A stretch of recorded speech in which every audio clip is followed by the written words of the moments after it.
The transition from a long-distance fairy tale to a shared reality is often the ultimate litmus test for a relationship. In my case, that transition involved a 1,000-mile move, leaving behind a stable career, an independent apartment, and a thriving social life to support a partner who was struggling with unemployment and a fear of change. I was brave for both of us, stepping into a situation where I sacrificed my entire support system to bridge the gap that distance had created. However, upon arrival, the fairy tale dissolved into a nightmare of cramped quarters, familial hostility, and emotional neglect. Living in a single bedroom within my partner's parents' home has transformed my life into an exercise in atmospheric dread. Despite my background as a professional cook and a responsible adult, I am treated as an intruder. His parents frequently voice their disdain for me, never to my face,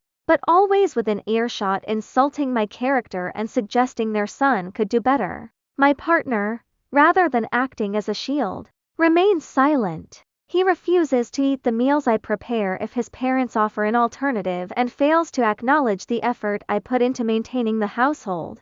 This lack of advocacy has created a powder keg dynamic where I am forced to live small to avoid conflict, a habit that has contributed to the resurgence of a past eating disorder and a rapid decline in my mental health. The situation reached a breaking point this past weekend through a series of callous emotional maneuvers. After being yelled at for simply trying to be helpful, I was subjected to hours of the silent treatment tactic my partner later admitted was used specifically to trigger my anxiety. The cruelty peaked during a logistical nightmare involving a 2-hour trip to a friend's house. Despite my health conditions and the need for my medication, which was in his car, my partner demanded I drive back the same night because I was supposedly not respecting his need for space. After a 4-hour round trip in the dark, I was met not with an apology, but with further verbal abuse for being disruptive as I retrieved my essentials. This experience has been a harsh awakening.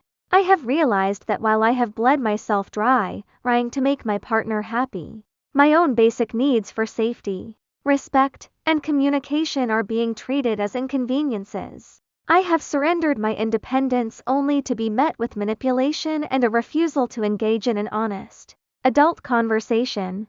I am not an idiot for believing in a partner, but I would be one if I stayed in a situation that treats my well-being as expendable. Consequently, I am drawing a definitive line. I have already applied for over 50 jobs and will be contacting realtors on Monday to secure my own housing. My ultimatum is simple.